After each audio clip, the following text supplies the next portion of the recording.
Ahead, federal government and United Nations have stated that over $159 million is urgently needed to support millions of Nigerians facing extreme hunger and hardship in the Northeast.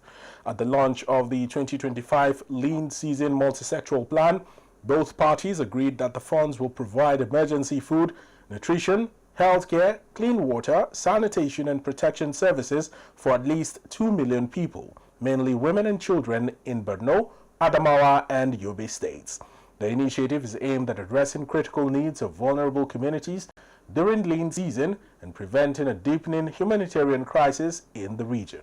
Our correspondent, Peace Ogene covered the report and now files in this report. At the launch of 2025 lean season multisectoral plan, Minister of Humanitarian Affairs and Poverty Reduction, Professor Nentawe Yilwada, reiterated federal government's commitment to working with partners to deliver urgent relief. Therefore, it's not just a humanitarian issue, it is a moral issue.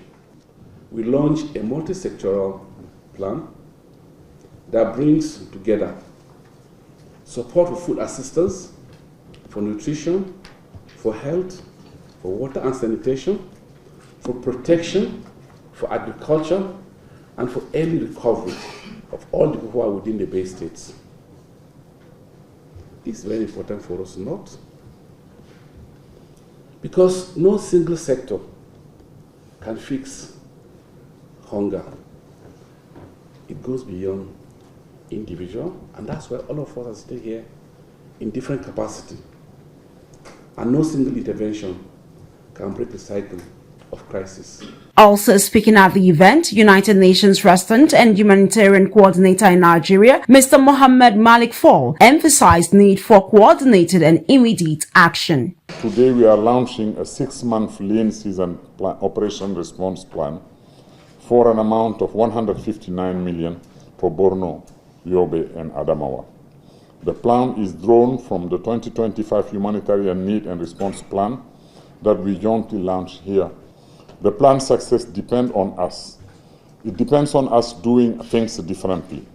We will scrutinize every single dollar so that it's put in a most efficient and impactful way. Situation reports from affected states were presented, highlighting efforts already underway to mitigate impact of lean season on vulnerable communities. We continue to invest in infrastructure, food security, social protection, and early recovery. Let me use this opportunity to reaffirm our commitment to providing an enabling environment for our partners to operate in Yobe State. Humanitarian partners also shared their commitment to sustaining response, calling for more support and long-term solutions. So we hope that they will, along with federal government and other states, continue to double domestic nutrition investments. This is not the time to look away. This is not just about money. It is about humanity. It is about political will and shared responsibility. Join all our collective effort and work all together to boost the productions and work on the price of the food to allow all Nigerians to be able to have a food on the plate. Data shows 4.6 million people face severe hunger in the region, with 280,000 children at risk of death. Yet, the available funding of $159.3 million can only reach an estimated 2 million people, leaving a major gap and an urgent call for action. Peace Ogene, ADBN News.